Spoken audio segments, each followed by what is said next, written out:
Hello, my friend. Welcome to the Chronically Me podcast. I'm your host, Aimee Esther, and in today's episode, we are talking about what to do when other people don't understand your chronic illness. If you live chronically ill like me and are looking for more purpose, control, and joy in your life, then you are in the right place. This is the podcast that challenges your thinking around chronic illness so you can live the most amazing life despite extra challenges. Are you ready? Let's go. Hello and welcome back to the podcast. Today we are talking about other people because we live in a world surrounded by friends and family and strangers and acquaintances and all of the in-between. And it can be really hard when you live chronically ill and you explain your illness to someone and they don't get it. Or maybe somebody doesn't want to know about your illness, or they act annoyed if you talk about your illness. And if you're anything like me, there have probably been many times in your life where you've thought, I wish somebody understood my illness better. Maybe it's a specific person in your life that you wish understood your illness better. Maybe it's a spouse or a parent or a friend, or maybe it's just people in general. Recently, I asked on Instagram, which, by the way, if you're not following along on Instagram, Aimee_Esther, AIMEE_ESTHER if you want more fun there. I'm not the best at Instagram. I'll be honest, it's not my favorite place to be, but I do have an Instagram where I occasionally will ask questions. That's kind of where I can connect with you guys a little bit better. So if you want to connect with me, like I said, I'm not the world's best Instagrammer, but it is a good place to connect and ask questions. So if you ever want your questions answered, I do often do Q&As over there. And most weeks, I would say every week, but I'm definitely not perfect. Most weeks I ask a question of the week where I ask you a question and then I share all of your answers. Recently, one of my questions of the week was, what do you wish other people knew about life with chronic illness? And everybody had their answers. We all had answers. I had tons of answers.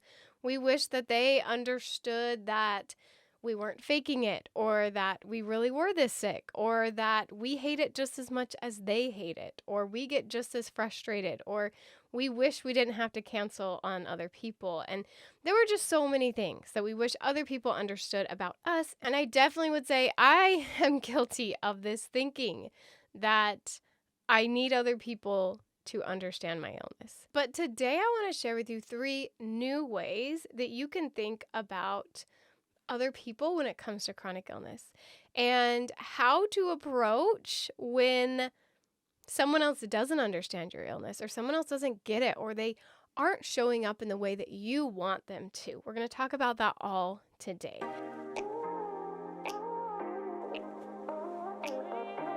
Hi, friend. I'd like to take a minute to talk about the sponsor for today's episode, which is Yeti Robot Vacuum Cleaners.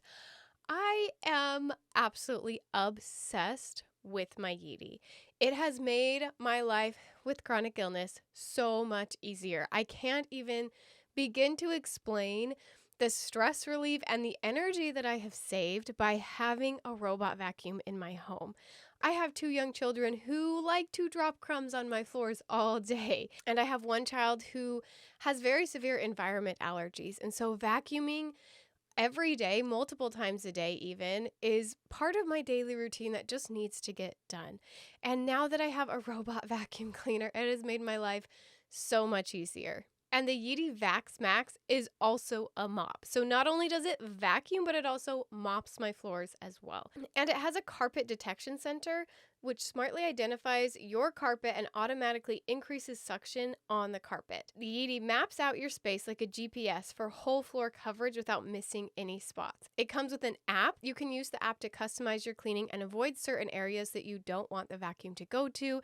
It's super easy to use. And there's also an option for the Vax Station with a 2.5 liter dust bag that locks in 30 days of dirt in place. It's super quick and easy. I have 2 links in the description below. One is just the vacuum with its charger, and the other is the Vax Station, which has the automatic emptying. Both of them have a coupon code for you to save even more money. It has been a game changer at keeping my house cleaner, fresher, without having to put in the extra effort to vacuuming multiple times a day. So again, check the description or the podcast notes for the links and the discount codes to get your own robot vacuum. And let's get back to the episode.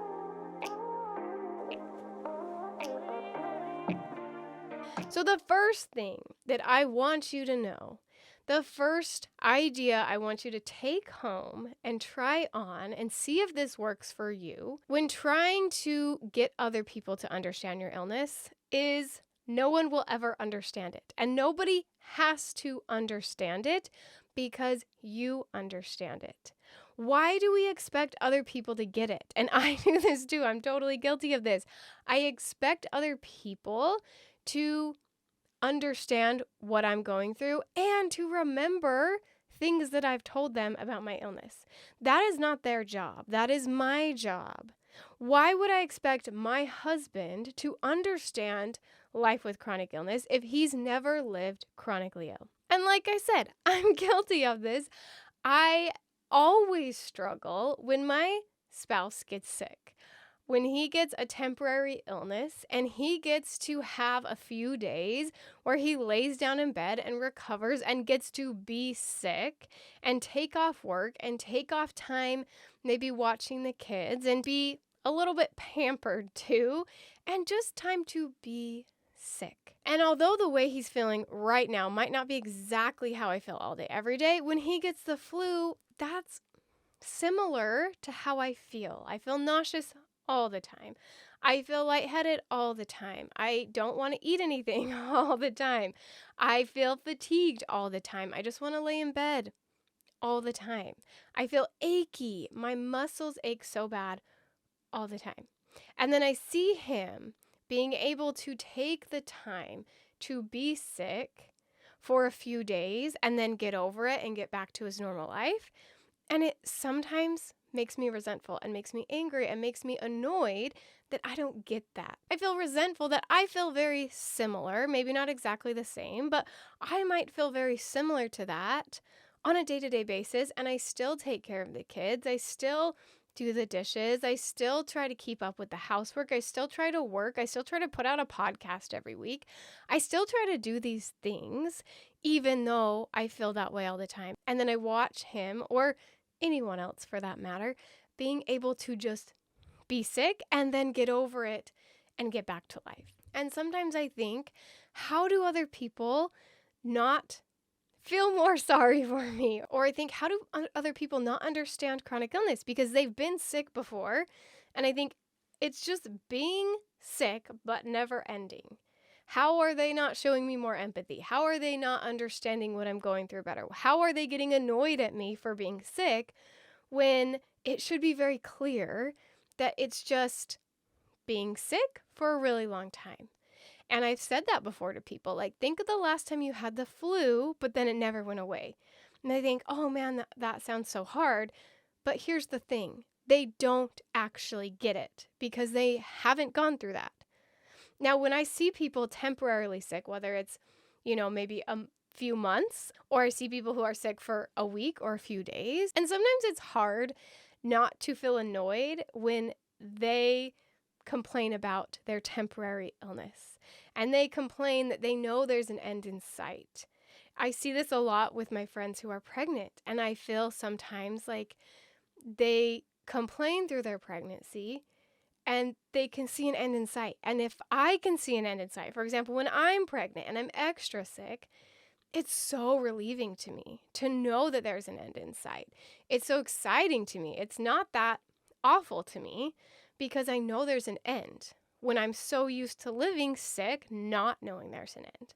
And I find that me and many of my clients have felt this way in the past or do still feel this way, that it's hard not to feel resentful or angry or annoyed at people for complaining or babying themselves through a temporary illness. And to think either that they should be able to understand how I feel because it's a forever illness and it's a similar feeling to maybe what they've gone through, that they should understand what it's like to be sick all day, every day, or I feel resentful that they complain about something temporary when I feel it all day, every day. I've had many clients come to me in one of those two positions, or sometimes both, and something that I've dealt with myself. And what I found is thinking that somebody else should understand how it feels to live chronically ill is useless. There's no use to thinking that way. There's no reason that we should believe that other people should understand what it's like to live chronically ill. Because my husband has never lived chronically ill. My friends have never lived chronically ill. Maybe they've had illnesses that lasted a few months, yet they still will never understand what it's like to live chronically ill. The only people who know what it's like to live chronically ill and who understand the day-to-day struggles are people who live chronically ill. Also, you have no idea what it's like to live with my chronic illness, even if you live chronically ill yourself. Even if you also have POTS and fibro and SIBO and chronic migraines and all the things that I have, you still don't live the same life that I do. So you're never going to understand what it's actually like for me unless you are living in my body. And there's only one person who understands that, and that's me. Okay, actually, I'm pregnant. So technically, I have another body living in my body, but she doesn't understand what it's like for me to live chronically ill, right? Like, it doesn't really matter. No one's going to understand how you feel all the time except for you. No one ever will. So why do we expect them to? Why do I expect my spouse to understand what it's like to live chronically ill? Why do I expect my friends or my family members or random strangers or my doctors to understand what it's like to live chronically ill? Even doctors or therapists who talk to people who live chronically ill all the time, they do not know what it feels like for you. They will never fully understand your illness, ever. Even if they're the most knowledgeable person in the world on your particular illness, they will still never fully understand what it's like for you to live with that illness.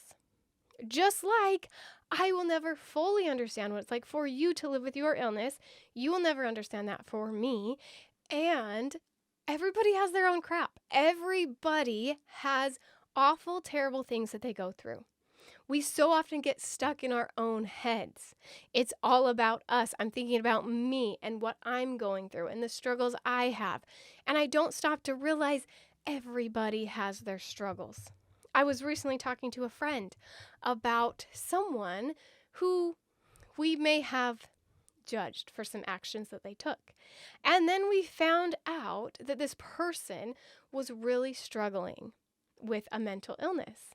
And it was like it all made sense. Of course, this person would take those actions because of their mental illness. And that this person, who we knew in college, seemed overly confident, arrogant sometimes, someone who was the coolest kid on the block, someone who I felt uncomfortable around because they just seemed like they had their life together. And I felt a little broken. And then we find out that this person was broken, just like all of us. And then I realized that all of us are struggling. We all have our crap that we go through. We all have our things. Some of them just aren't out and loud and proud. Some of us talk very loudly about the struggles we have. I talk so openly about my chronic illnesses, yet I do have parts of my life that I don't talk about. I had some trauma in my past that I don't really feel the need to share on the internet, and you may never hear that story, but that's a part of me, and that's part of my story. And there's some people who are so quiet about their struggles you would never know. I've had friends who I had no idea they were struggling with something so hard, or something at home, or something inside their body was going wrong, and you just don't know. But the truth is, we all have our crap. And that leads me into number 2, which is it's not about you. We always think it's about us. We always think that everything has to be about us. And it's not about us. It's almost never about us. Everybody is going through their own crap, and everybody is in their own heads. So back to number 1, before we move on, we need to make sure that we understand that nobody needs to understand. What if we stopped trying to force other people to understand our illness? What if we realized that we don't understand what anyone else is going through, so why would they understand us? And what if we let that go? How would our lives be different if we let go of this idea that everybody else has to get it, that everybody else has to know what you're going through? Why do we have to hold on to that? Let's let that go. Let's leave that where it is. Let's let people have their own thoughts and feelings and their own issues, and then we can deal with us.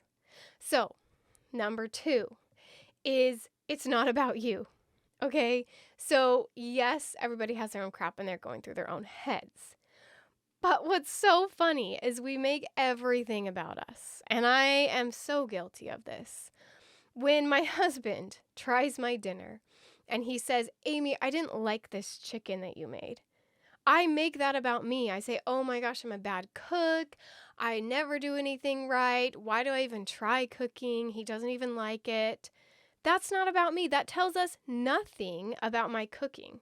That tells us everything about his taste buds. That tells us everything about the types of foods he likes and doesn't like. That tells us nothing about the way that I cook. I got a comment on YouTube recently where a girl said, those are the ugliest glasses I've ever seen. I really hope these are a joke. And I love them. They're giant purple glasses, real glasses to see, not like sunglasses, but they're huge and I need them huge or I get a headache if they're not big enough. If I can see the rim on my eyes, then I get a headache. And so I wear giant ones and I've come to love the style. These ones are purple, so they're kind of fun and different. And I absolutely love them. But I got that comment and I started to make it about me. It started to make it that I don't have good style and that I shouldn't have worn these glasses on camera. What was I thinking? I shouldn't have done that. And then I realized, wait a second. That comment is not about me. That's about her. That says nothing about my style. That says everything about her style. It doesn't tell us that I have a bad style. It tells us that she doesn't like big purple glasses. Do you see how that takes out so much drama? That it makes it so much less emotional, that it makes it so much less dramatic when we realize that it's not about us. Because if you think about it, it's really not. When someone says something bad about you, whether it's behind your back or to your face, that says nothing about you. That says something about them. If it's behind your back, that says that they maybe are a gossip, or that in that particular instance, they wanted to gossip. Or it might just tell us what their idea of right and wrong is. Whatever it is they said about you. It has nothing to do with you. It tells us about them. And when you start to view your world this way, it makes a world of difference. So think about it. When somebody says, Aimee, I don't believe that you're actually that sick. That doesn't say anything about the symptoms that I feel. That does not change any symptom that I feel in my body. That does not mean anything about my symptoms. That does not mean anything about my illness. That does not mean anything about me as a person. That tells us about them. It tells us about the way that they view illness. And I'm not saying that that person's in the wrong. Like I said at the beginning, no one else has to understand. Nobody else has to get it. They shouldn't act different than they are. If they should, then they would, right? Nobody should be different than they are, because that's who they are. So let's give that back to them and realize that whatever they do or say is about them, not about us. We don't have to take that on. When a doctor rushes through my appointment and won't answer my questions and dismisses the things I say and pushes me out and says that all of my tests are normal, so I must be healthy, that says nothing about my illness.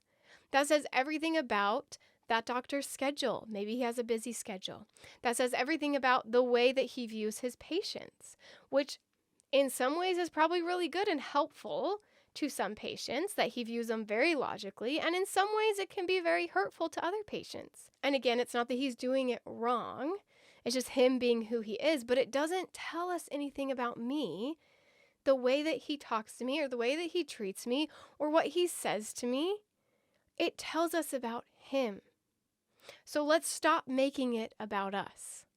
Let's give everybody else back their own thoughts and feelings. Let's take control of ours. Because did you know that is possible? In my course, we go into depth about this, how to take control of your thoughts. So if you hear anything in this podcast and you want to change your thoughts and feelings, head over to the course that goes right along with this podcast, Chronically Me, the workbook and course, and it will teach you how to control your own thoughts and let everybody else's go. Because we always think it's about us. It never is. Ever. It really isn't. It's never about us. Now, I'm not saying that it's easy to always think that way. My brain constantly goes back to, it's about me, it's about me. Whatever that person says is talking about me. No, Aimee, stop. It's about them. And I have to keep stopping myself every single day and tell myself, Aimee, it's not about you. Chill out. That has nothing to do with you. I mean, how many times have you talked to a friend about something that somebody said that was rude and they're on your side and they say, I can't believe someone would say that to you. You're not even like that. You're the most amazing person I've ever met. And they talk you up. It's because whatever that other person said that offended you was not actually about you. It never is. And the third thing that I want you to rewire your brain after realizing that, one, nobody has to understand. Two, it's not about you. It's never about you. And number three is that you take care of you. Like I said, other people's thoughts and feelings and actions are about them. They get to own those. They get to keep them. And you're going to now keep your own. And you are going to take care of you. I have this idea that first, when I explain it to people, they think it's crazy. And I thought it was crazy when I first heard this concept. And then as I started to open my mind to it, and as I started to let it in my life, it's changed everything. So I'm actually going to be doing a whole podcast on this with my husband as a guest, so I can talk about how we do this together in our marriage and how it's changed our marriage and helped our marriage. But the idea is that we take care of our own needs. And particularly in marriage, we will talk about in a couple of episodes, that when we take care of our own needs in marriage, we end up being a better spouse, and we end up being more loving, and we end up being happier. When I let my husband take care of his needs and I stop and take care of my needs, we find so much peace and so much happiness. So I will go into more details in that, but I wanted to mention it in this video because oftentimes we think that somebody else should not just understand our illness, but should take care of our needs. That's not their job. I'm sorry. I know that sounds like a lot, but it's not. As a child, if you are 18 or under, it is an adult's job to take care of you. With my newborn babies, they would literally die if I wasn't there to take care of them. And as my children get older, and as we get older, we take more and more care of ourselves. And this is a natural part of life, right? The things that I do for my newborn baby are completely different from the things that I do for my 3-year-old, and completely different that I will do when my children are 10 and 12 and 18 and so on, right? As you grow, you take on more and more responsibility. Now, if you are an adult, you are over 18 years old or around there. I mean, it's not a dead stop at 18, but around that age, and you are transitioning or fully into adulthood, you are now responsible to take care of your own needs. But we think that someone else should do that. We think that if we need something, somebody else should jump in and do that thing. And especially when we live chronically ill. This is a topic that comes up in almost every single one of my coaching sessions, is wanting somebody to do something different for your illness. And the truth is, we cannot control anyone else. Even if you are younger and have an adult taking care of you financially or physically, if you have someone else taking care of you, you still do not get to force that person to do or think or say anything.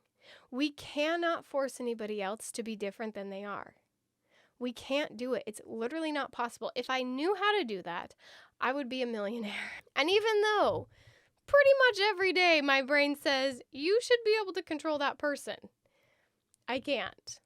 I can't even do it with my tiny, tiny children. I can't do it.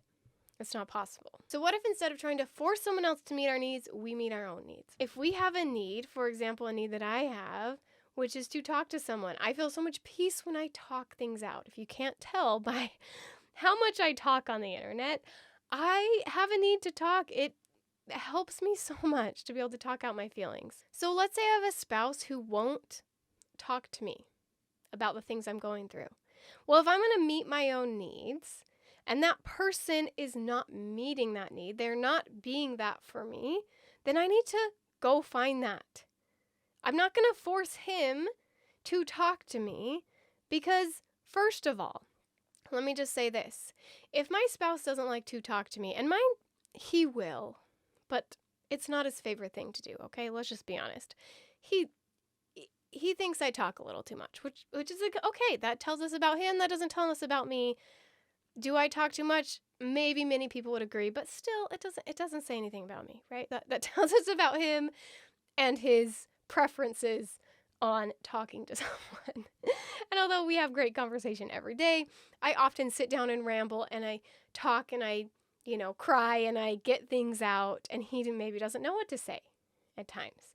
And sometimes it feels like, no, Josh, you should talk to me about this. You're my spouse. You're my husband. You should be the one that I go to when I need to talk things out about my illness or about my kids or whatever it is I'm going through. And then I realized, no. Okay, first of all, if I stop and I say, Josh, I want you to be there for me every night for 2 hours while I talk to you. And even if he says yes, he probably will do it wrong, first of all, okay? He probably will because, again, he doesn't know how to meet my needs. I know how to meet my needs. No, it doesn't feel good because my need to talk out the things that I'm going through as long as I need and for someone to be there to listen. So you know what I did? I went and I started a YouTube channel and I started talking about things that I needed to get out. And I don't know if anybody's listening, but it helped me satisfy that need to talk things out. I also have a best friend that I talk things out with who is there to listen. She's the kind of person who will, and sometimes she wants to sit and listen to me ramble, and sometimes she doesn't, so I'll meet my need another way. I might just sit down and audio record myself. I might call a therapist or a life coach. I'm a life coach, and I will tell you that I love hearing people ramble about the things they're struggling with. It's my favorite thing in the world. And so you might hire a coach. You might head to Facebook and go to a fibromyalgia Facebook group and find a pen pal that you can write to or call and talk about the things you're going through. And if you're not able to talk to that person as much as you would like, then again, you meet your own need and you find another way to do that. When we try to force people to be anything different than they are, it doesn't work. And even if you were able to control someone, it wouldn't be genuine, right? We can meet our own needs, and it's like we think there's no other options. It's like my brain says, if my husband doesn't talk to me about this, no one will. No. My husband is there for me in so many ways. He's amazing. He is, in my opinion, the greatest husband in the world. But that's not his favorite thing to do, is listen to me ramble about my chronic illness. It's no one else's job to meet your needs. It really isn't. Even if you have something extreme with your illness, it's still your job to figure out how to meet that need. Now, other people often help. They do.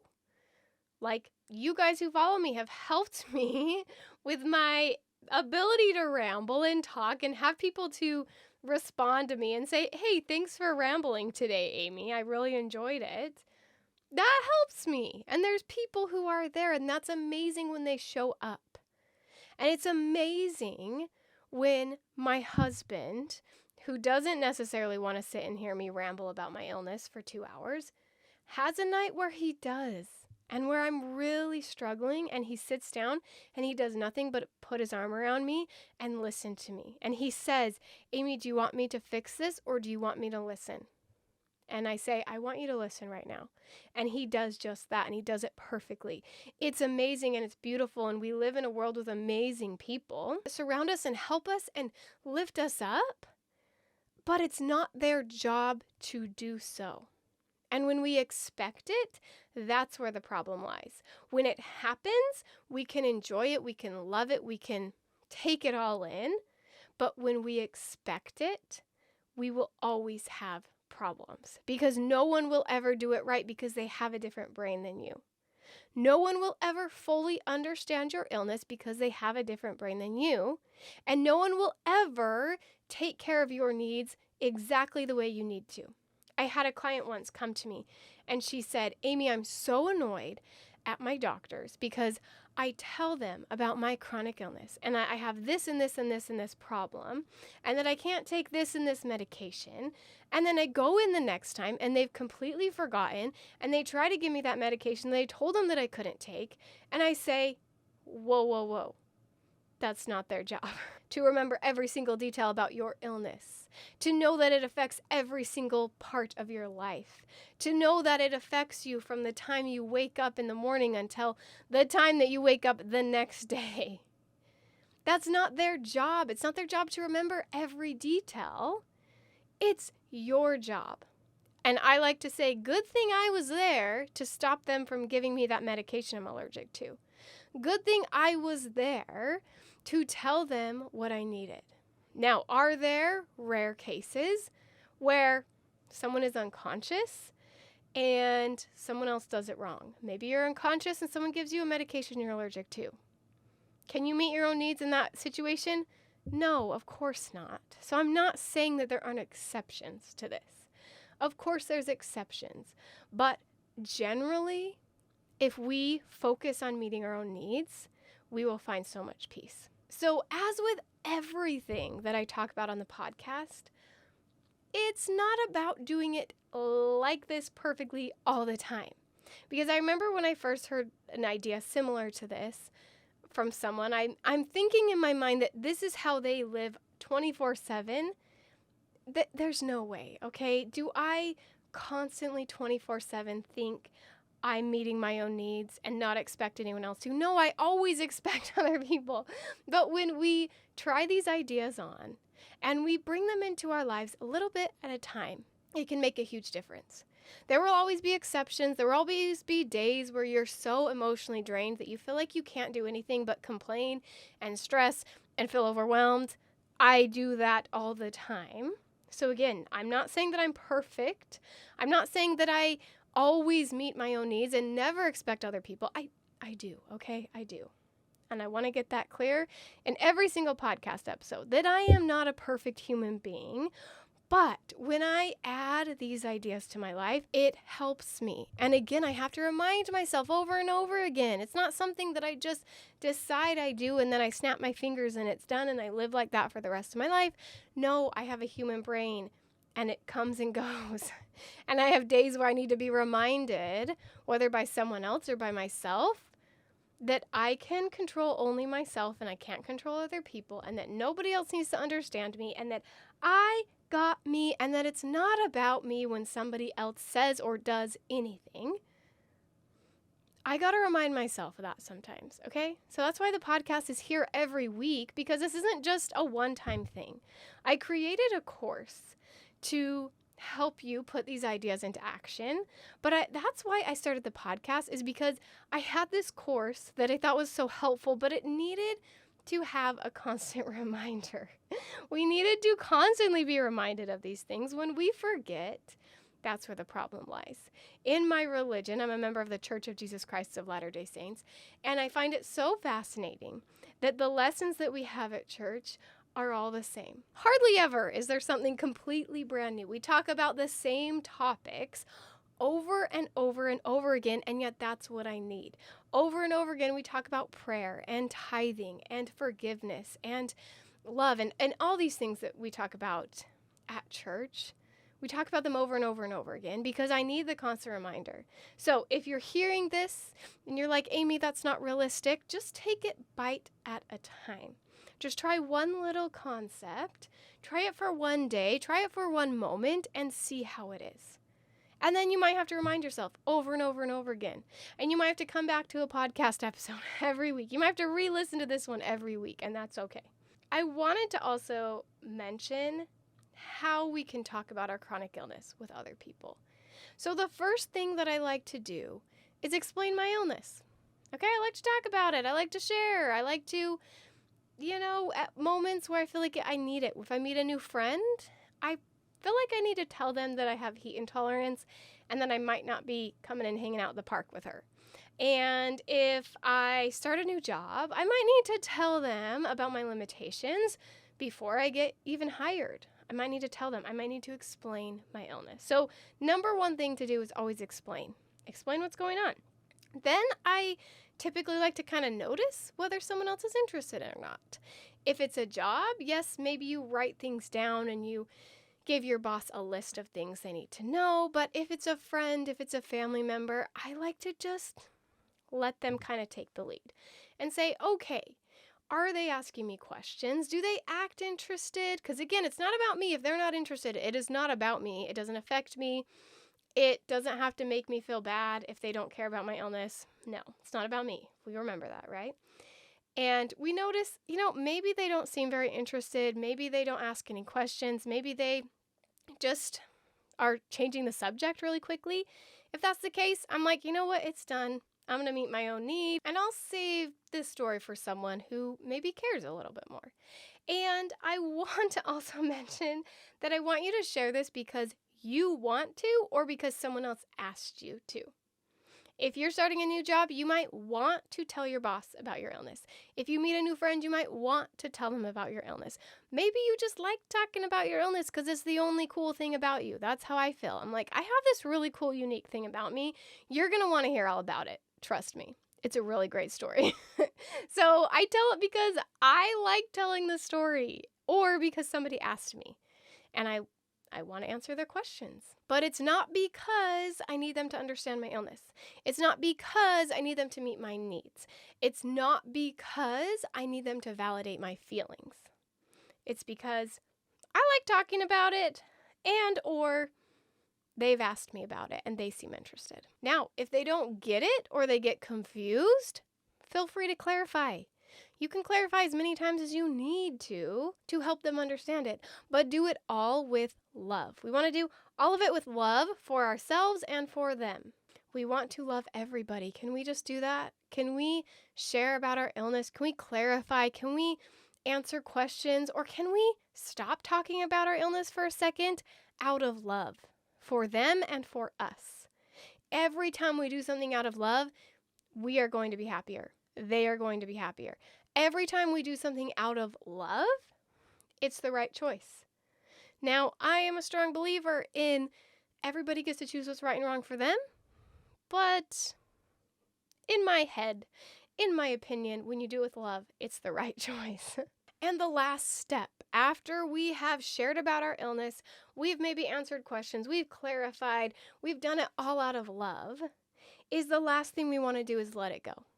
Let the rest go. Let them have their thoughts and feelings back.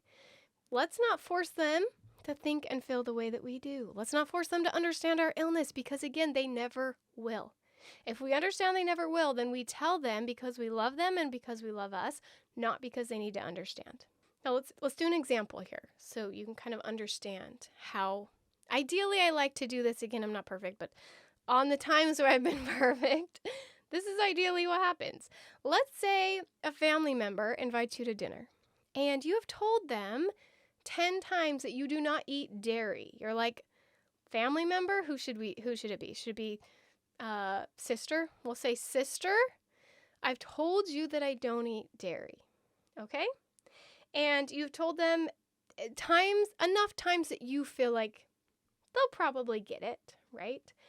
Now, we still need to meet our own needs. We still need to take care of us. And we still need to not force them to understand it. Yes? Yes. Okay. So, when we go to this dinner, let's say that there is a very heavily dairy-filled soup and ice cream. So, dinner is soup, ice creams for dessert. That's essentially all we're having, and there's not going to be enough food for you outside of the heavily dairy food. And you think, sister, I've told you so many times, how do you not get it? How many times do I have to tell you that I don't eat dairy, right? And it gets so frustrating. At least that's what I do in my head. It's like, oh, I get so annoyed and angry. And so then I remind myself, Aimee, what she did, what dairy-filled products she brings to dinner, have nothing to do with me. It tells us everything about her, nothing about me. I don't need to worry about that. Also, great news. I don't need her to understand my illness. Other great news, I'm here to take care of me and take care of my needs, so it's no big deal. So here's what you do practically, like the practical solution in this situation, is what we would do is ideally you text beforehand and say, hey sister, coming to dinner tonight, super excited, love you so much.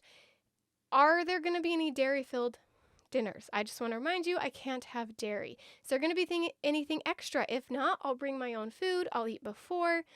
Do I need to bring a side dish so that I have something to eat? Let me know by this time so that I can get ready and have it done. We ask beforehand, what are you going to bring for dinner, sister? And if we forget, which if you're like me, sometimes I just show up and I'm like, oh crap, I forgot I'm on this super strict diet and I should have thought this through beforehand. But we show up and we haven't texted beforehand. We didn't bring our own food. We just, didn't think it through until we get there. Then we still have to take care of our own needs. It's not sister's job to remember that we can't eat dairy. That's our job. Good thing I'm here to remind myself not to eat dairy. I'm so proud of myself for being here and showing up and remembering that I don't eat dairy when nobody else did. Yay me, right? So I show up and I have to say, possibly, hey, unfortunately, I get pretty sick if I don't eat regularly. If I don't eat in the next hour, I'm probably going to get pretty sick because I didn't eat enough food today. So unfortunately, I'm going to have to leave the party early, or I'm going to have to order extra food from DoorDash, or I'm going to have to go pick up some food, or I might just have to leave the party altogether because I need to take care of me and I need to eat, and my health right now is the most important thing. And I love you.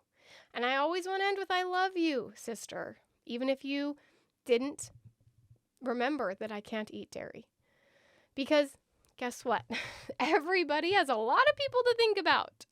I think about dinners I've been to with sweet family members who try to cater to everyone. And they text me beforehand, Aimee, what are the things you can and can't have? Oh, is this going to be okay? Is this? Oh, we're still trying to, make sure these things aren't gluten for someone who's celiac. And these things aren't dairy for someone who's lactose intolerant. And Aimee, you're on this super strict paleo AIP diet and you can only eat 3 things. So how do we accommodate to you? And it's so overwhelming. We're trying to remember everybody. And it's not just diets, it's all the things, right? Why do we expect other people to try to meet our needs when they have so many other people in their lives, right? Even our spouses. My husband, as much as he is there for me, he has his children, he has his job, the people he works with, his boss, he has his extended family members, he has himself, he has his friends, he has so many people that deserve and need his attention as well. So for me to expect him to always remember every little thing that I say, which I'm definitely guilty of, if I expect him to do that, that's not fair. That's not fair to him, and it's not fair to me because guess what? There's someone here who can meet my needs perfectly every single time. Okay, maybe not perfectly. Maybe sometimes I'm trying to meet my need of cutting out sugar and then I eat sugar and that's on me, right? Anyways, that's a topic for another day. But good thing I'm the one who's always here who remembers the things I need to know for my illness when I need to remember them, right? Why do we always try to force everyone else to understand us, to get us? Why do we always make it about us? I don't know. I do it, so I don't know. But how about this week, you guys? Me and you. Like I said in the first episode of this podcast is for both of us. This isn't me telling you how to live and now go out and live this perfect life. It's, hey, I'm working on this too. And usually the podcast episodes are because, hey, I'm struggling with this and I should probably work on it. So let's do this together. And I know last week I mentioned this, but I want to mention it again, that I really recommend having a journal. Keeping a journal, keeping your thoughts down every single day, or a lot of the time, maybe 4 or 5 times a week, sitting down and journaling. This week's journal, let's notice the ways that we are doing these things where we're expecting other people to understand our illness. Notice the ways where we're not taking care of us, we're expecting other people to take care of us. And notice the ways that we think it's about us when it's really never about us. Add those ideas to your journal, and ideally writing them down will help them get stuck in your brain. At least that's what helps me get it stuck in my brain. So let's take back control of our emotions and our thoughts and give everybody else back theirs, okay? I'm going to give you yours. I'm giving you permission to take back your thoughts and feelings. Okay, take those, own them, love them, care for them, take care of your own needs, and let everybody else do the same. Okay? All right, you guys, I hope you enjoyed this episode of the podcast, and I'll see you again next week. Hey friend, do you find value in this podcast but want to take it to the next level? Work with me one-on-one or check out Chronically Me, the course and workbook. This course takes the things you are learning on the podcast and helps you apply them directly to your life. This course dives deeper into changing your thinking, teaching you how the brain works and how to maximize your life with chronic illness. I designed this course as a companion to the podcast. The podcast gives specific, real-world examples, and the course helps you put them into action. If you want personalized one-on-one help from me, I got you. I also offer individual coaching programs where we can talk about the problems you are facing. I'll help you manage your brain and find solutions to nearly every problem that you have. We will walk hand in hand on this journey together. Check the show notes or the video description on YouTube for more information on getting extra help from me. Talk to you soon.